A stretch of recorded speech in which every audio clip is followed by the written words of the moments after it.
Hello everyone, welcome back to Shiksha Vriddhi where we grow with learning. In today's video, we are starting a very important chapter, vouching, from the subject Commercial Law and Preliminaries of Auditing. Vouching is a core scoring subtopic essentially for class 12 board exam, and understanding it properly is essential for both theory and practical questions. In today's videos, I will explain the concept of vouching in a simple, step-by-step and exam-oriented manner with clear example and important points that will help you write perfect answers in the exam. So make sure you watch the video till the end. If you are new to this channel, don't forget to subscribe to Shiksha Vriddhi and like and share this video with your friends. Now let's begin with chapter vouching. First, we have to understand the meaning of vouching. So here it is written the vouching means the definitions is exhaustive. It doesn't come anything else. Checking the entries in the books of accounts. Though what entries? The entries which are made in the books of accounts. जो भी एक company के books of accounts में जो भी entries made किए उसको check करना. उस एंट्रीज को हम कैसे चेक करेंगे? With proper supporting documents that are vouchers to confirm that transactions are real, correct, properly recorded. अच्छा, वाउचिंग का मेन पर्पस क्या होता है? चेक करना entries in the books of accounts. जो भी कंपनीज के बुक्स ऑफ अकाउंट्स है उसमें जो भी एंट्रीज किए गए हैं उनको चेक करना with supporting vouchers to confirm that जो भी ट्रांजेक्शन्स है are real, correct and properly recorded. इन दोनों में कोरिलेशंस होना चाहिए. इसमें जो लिखा हो इसमें भी वही सेम एंट्रीज मेड किया गया हो. ठीक है. Vouching is the verifications of a transactions. Understand the topic that in vouching is the verifications of transactions. What is it? हम लोग transactions को verify करें, मतलब we are checking कि whether it is correct or not, whether it is real or not. Means transactions हो गया है, transaction से कोई मैटर नहीं है, ट्रांजेक्शन्स हो गया ना, उस ट्रांजेक्शन्स को हमने अपने बुक्स ऑफ अकाउंट्स में रिकॉर्ड किया है. सो it is that period of time कि जहाँ पर हमको चेक करना पड़ेगा कि ये जो बुक्स ऑफ अकाउंट्स में कोई भी ट्रांजेक्शन एंटर किया गया है ये रियल में हुआ है कि नहीं. ठीक है. That are recorded in the books with documentary evidence. Documentary evidence में क्या हो गया? कोई भी इन्वॉइस, रिसीट, किसी भी तरह का सेल इन्वॉइस, परचेज इन्वॉइस, कुछ भी, उससे वो होता है documentary evidences. To check the accuracy and authenticity, मतलब वो कितना करेक्ट है एंड कितना रियल है ये चेक करने के लिए. So again we are just summarizing the vouching definitions. That in vouching means checking the entries in the books of accounts with proper supporting documents. Remember that these points are the keywords. अगर आप ये लिखना भूल गए कि with proper supporting documents you won't get a good marks. So means checking the entries in the books of accounts with proper supporting documents to confirm that transactions are real, correct, properly recorded. Vouching is the verifications of transactions recorded in the books with documentary evidences to check the accuracy and the authenticity. या तो आप ये वाला definition भी लिख सकते हैं या तो आप ये वाला definition भी लिख सकते हैं, which is easy for you. The next concept is what is the objective of vouching. So first is to verify the correctness of entry. अभी तक हमने वाउचिंग में क्या पढ़ के आया था? Vouching is the verifications of transactions. And वो ट्रांजेक्शन्स को क्यों वेरीफाई कर रहा है? कि करेक्टनेस ऑफ एंट्रीज, की एंट्री कितने एक्सटेंड तक करेक्ट है उस चीज़ के लिए. Auditor check whether the amount, date, name etcetera correctly entered. Auditor check करेगा कि जिसके साथ भी ट्रांजेक्शन्स कंपनी किया है वो अमाउंट सही लिखा है ट्रांजेक्शन्स का, डेट भी सही लिखा हुआ है एंड नेम भी सही लिखा हुआ है properly. And to check authenticity, genuineness, confirm that transactions is real and not fake. Sometimes क्या होता है ना, कंपनी फेक ट्रांजेक्शन्स बना के बुक्स ऑफ अकाउंट्स में रिकॉर्ड कर देती है to lower the profit. Okay, जिसकी वजह से टैक्स उनको कम देना पड़े. तो ऑडिटर ये कंफर्म करेगा कि जो भी ट्रांजेक्शन्स बुक्स ऑफ अकाउंट्स में लिखा गया वो रियल एंड नॉट फेक है. Okay, to ensure proper authorisations. जो भी ट्रांजेक्शन्स बुक्स ऑफ अकाउंट्स में रिटर्न है वो प्रॉपर ऑथराइजेशंस के थ्रू हुआ हो. ये ऐसे नहीं कि रैंडमली हो गया हो, उसको प्रॉपरली किसी टॉप लेवल ऑफिसर्स ने, जो भी कंपनीज के मैनेजर्स रहते हैं, उन्होंने ऑथराइज किया हो. Transactions must be approve by responsible authority that is manager and owner. तो अभी तक हम लोगों ने 3 ऑब्जेक्टिव्स पढ़ा था वाउचिंग का. First is to verify the correctness, कि हमको करेक्टनेस वेरीफाई करना है कि वो सही है कि नहीं.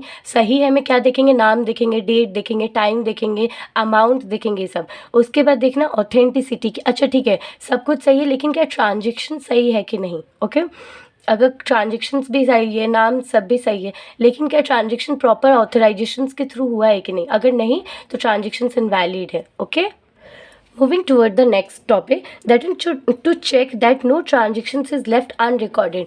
ये वाउचिंग का ये मेन पर्पस होता है कि हम देखेंगे कोई भी ट्रांजेक्शन्स ऐसा नहीं है कि उसको रिकॉर्ड ही ना किया गया हो।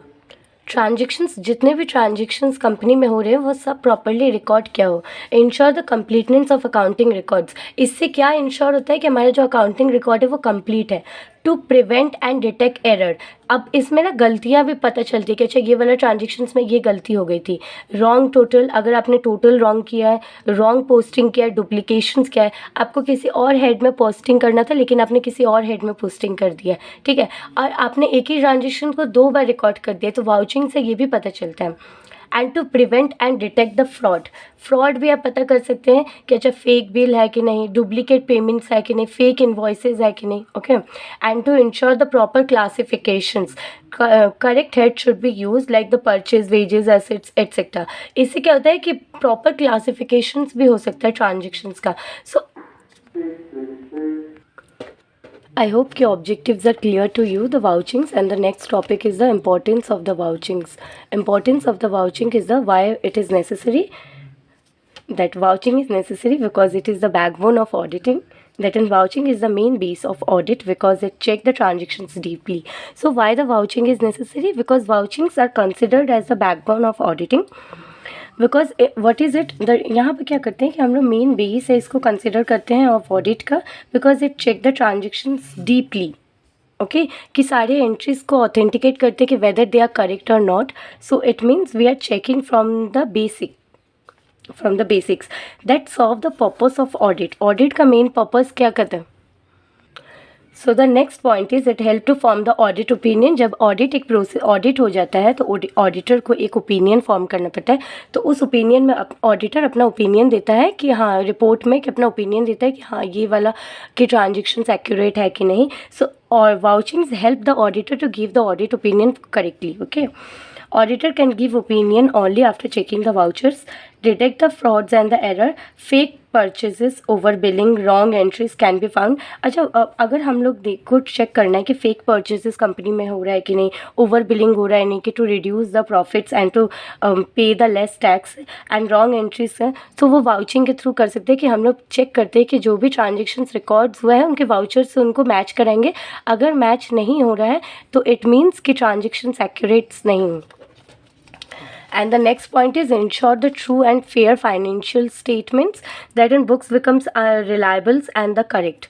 So यहाँ पे क्या है कि ensure the true and the fair financial statement ensure करता है कि अगर जैसे हमारा पीएल अकाउंट है तो इसमें सारे ट्रांजेक्शन्स एक्यूरेट्स है, ये डेबिट साइड से क्रेडिट साइड से, यहाँ पर जितने भी एक्सपेंसेस है वो हमारे एक्यूरेट्स हैं, जिसमें भी इनकम है वो एक्यूरेट है।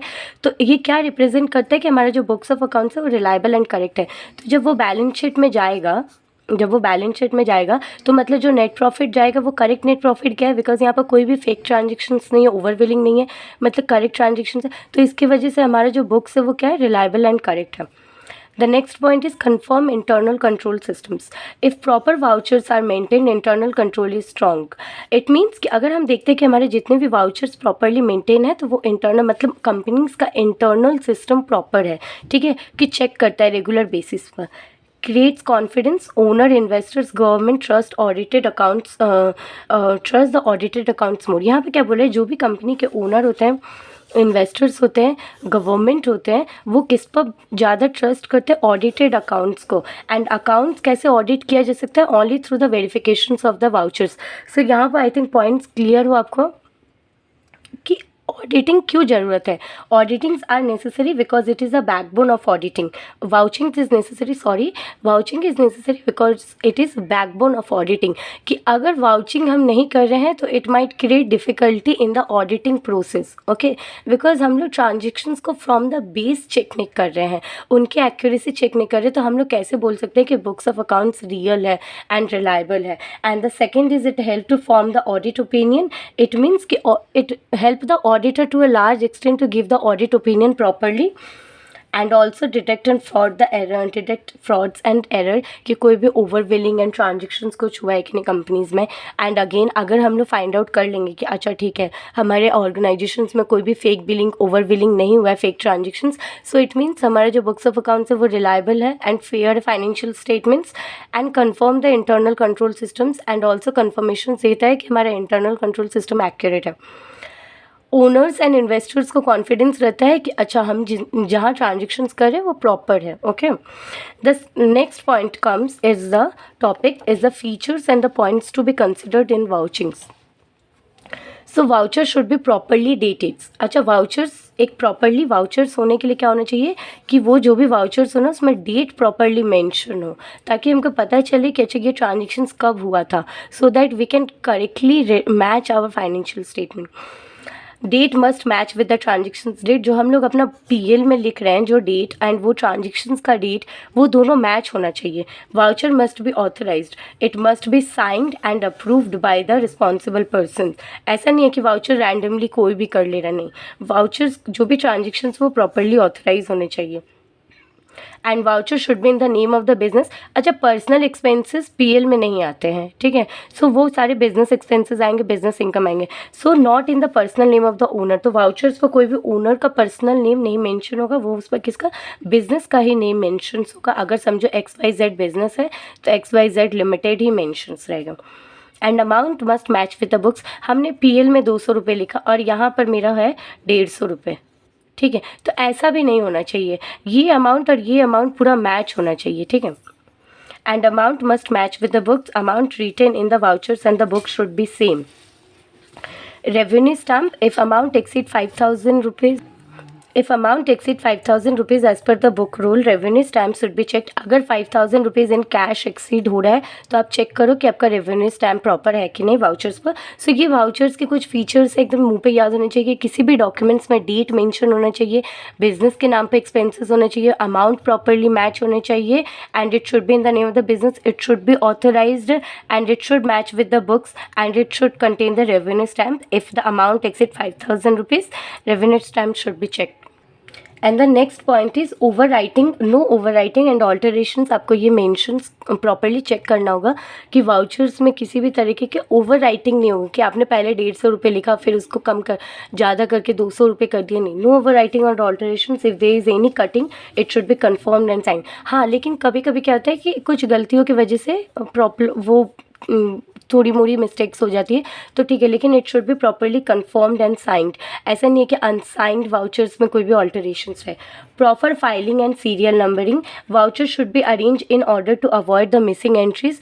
वाउचर्स को क्या करना चाहिए, voucher should be arranged in order to avoid the missing entries. Voucher properly numbered होने चाहिए एंड अरेंज होने चाहिए कि अच्छा इस तारीख को ये वाले ट्रांजेक्शन है तो इसके बाद वाले इसके नेक्स्ट तारीख के ट्रांजेक्शन आएंगे, so that missing entries find करना बहुत ईजी हो। And voucher should relate to business only, again that in personal expenses must not be included in the business books।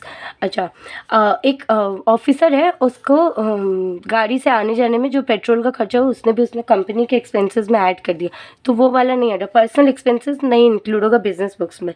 And check supporting documents like invoice, receipt, delivery, challans, arrangements etcetera. जो भी supporting documents है उसको भी check करेंगे and properly उसे authenticate करेंगे। Check duplications, same voucher should not be use twice. एक vouchers को अगेन यूज़ नहीं करेंगे, एक वाउचर्स को एक टाइम पे किसी एक ट्रांजेक्शन के लिए यूज़ करेंगे।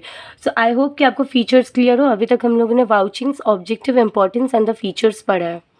अभी तक हम लोगों ने वाउचिंग्स पढ़ा कि अच्छा ठीक है, वाउचिंग्स मतलब क्या, verifications of the transactions with the help of this documentary evidences या वाउचर्स को एग्जामिन करके। So what is the vouchers? So now we have to understand what is the vouchers and their documentary evidences. So voucher is a documentary evidences supporting the entry made in the books of accounts. जो भी entries आप books of accounts में कर रहे हो या enter कर रहे हो तो उसको सपोर्ट करना, वो डॉक्यूमेंट्री एविडेंस है जो कि बुक्स ऑफ अकाउंट्स में जो भी एंट्रीज मेड किया गया उसको सपोर्ट कर रही है, ठीक है। एग्जाम्पल्स, कोई भी ट्रांजेक्शन का इन्वॉइस और बिल्स है, रिसीट है, कैश मेमो है, debit card, debit note and the credit note है। अगर आपने कम पैसे दिए हैं तो उसको ज़्यादा करने के लिए, या फिर तो डेबिट या क्रेडिट नोट इशू होता है तो वो बैंक स्टेटमेंट रहेगा, सैलरी शीट रहेगा, लोन अग्रीमेंट रहेगा। तो ये सब तो वाउचर्स क्या है, voucher is the documentary evidence supporting the entries mades in the books of accounts. आप कोई भी जो भी आपको ध्यान आए, जो भी रिसीट्स या बिल आए वो आप लिख सकते हैं एज अ वाउचर्स। सो यहाँ पर ये हेल्प करेगा। So it is important to understand the concept of the vouchers to know what is vouching. Okay, vouchers are the documentary evidences that support the entries made in the books of accounts. And what is vouching is the verifications of the transactions with the help of the documentary evidences to check the accuracy and authenticity of the transactions. Understood? The next topic is the classifications and the types of the vouchers. It is a primary vouchers. There are the two types of the vouchers. The primary vouchers, that is also called the original vouchers. तो exam में ऐसा भी question आ सकता है कि what is an original vouchers, तो वहाँ पर कंफ्यूज नहीं होना है, वहाँ पर हम लोग ऐसे भी लिख सकते हैं प्राइमरी वाउचर्स ही पूछ रहे हैं। सो प्राइमरी वाउचर्स क्या होते हैं, इज़ द ओरिजिनल डॉक्यूमेंट्स। कोई भी आप ट्रांजेक्शन कर रहे हो उसका जो ओरिजिनल डॉक्यूमेंट्स होगा वो that is the primary voucher prepared in support of a transaction. वो डॉक्यूमेंट का प्रिपेयर करना चाहिए इन support of the transactions. Okay, randomly नहीं होना चाहिए। So what do you mean the primary vouchers? A primary voucher is the original documents that prepare in support of a transactions. It is the best and the most reliable evidence of the transactions.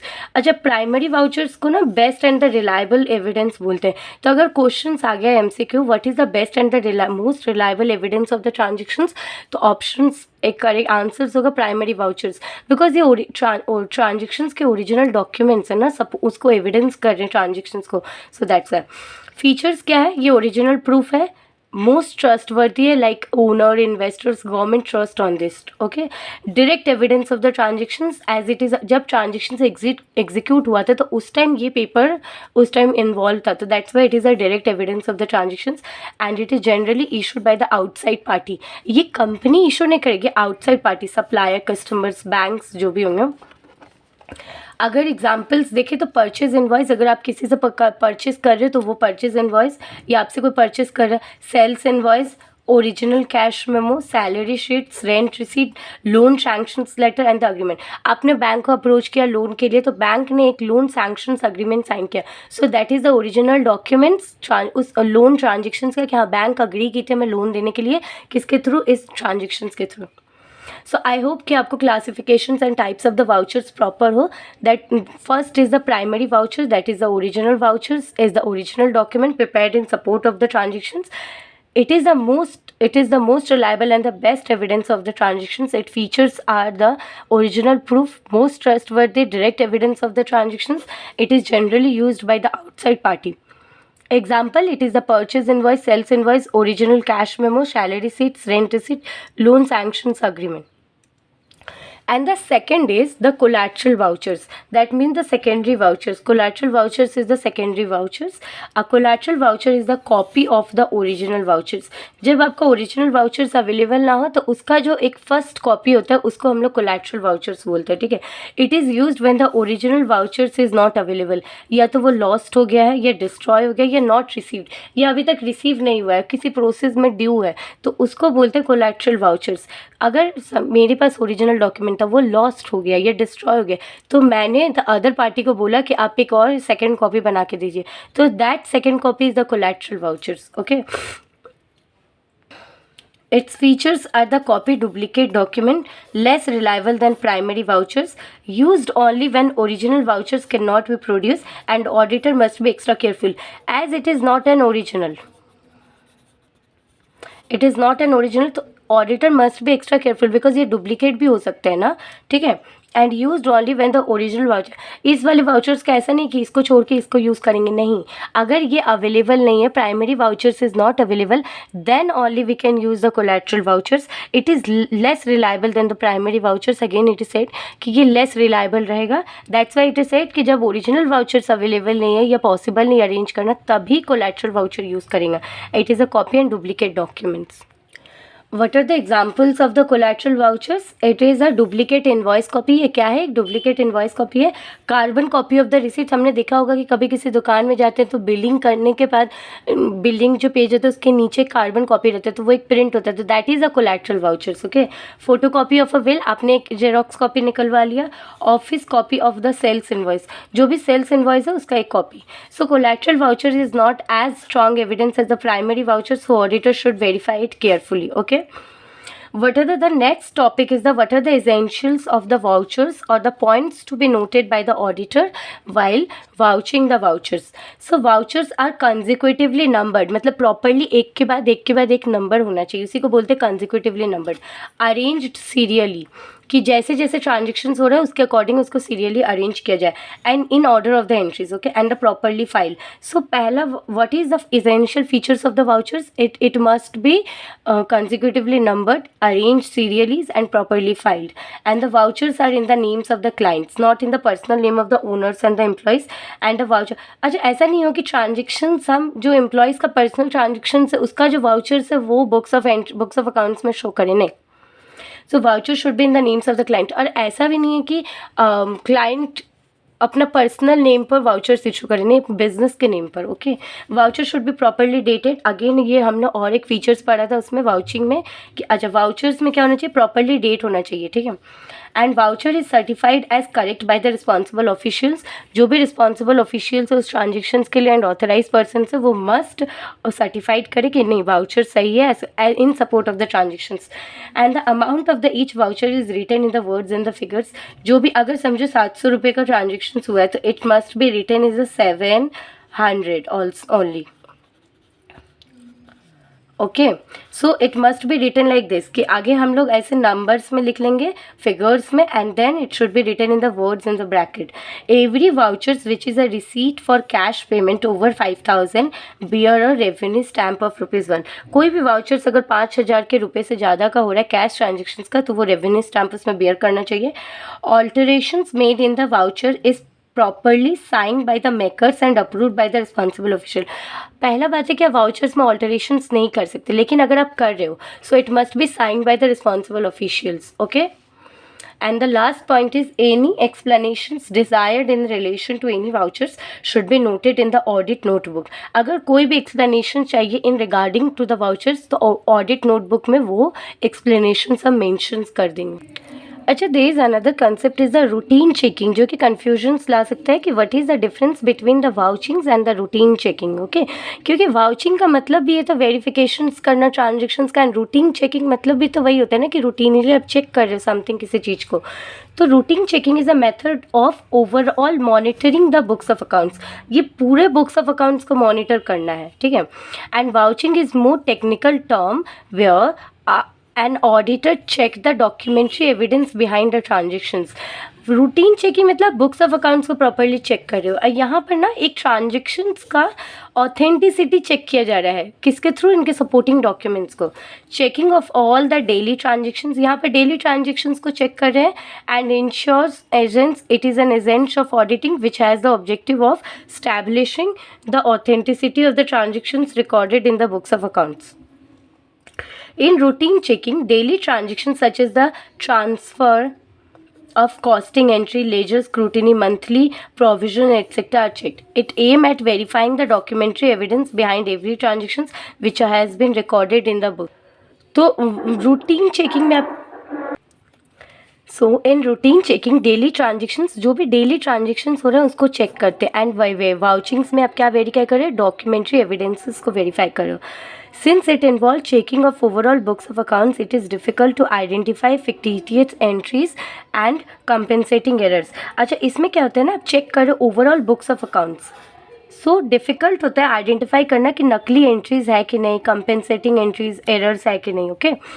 और यहाँ पे क्या होता है ना, particular transactions को check कर रहे हो, वेरीफाई करो, तो very easy to identify. Okay. यहाँ पर प्रॉब्लम होता है लेकिन यहाँ पर आप इजीली आइडेंटिफाई कर सकते. The next topic is vouching of the specific transactions that एक एक specific transaction, cash purchase, cash cell, cash payment, ये सब का हम लोग देखेंगे वाउचिंग। तो अगर आप कैश परचेज कर रहे हो तो first to understand the meaning of cash purchase. Cash purchase means goods are purchased and payment is made immediately in cash. अगर आप कोई भी चीज़ कैश में खरीद रहे हो एंड इमीडिएटली उसका पेमेंट आप कैश में कर दे रहे हो तो that is a cash purchase. Okay, आप कैश परचेज नहीं कर रहे हो लेकिन आप गुड से परचेज कर रहे हो लेकिन उसको कैश में पेमेंट करें तो उसको बोलते हैं कैश परचेज।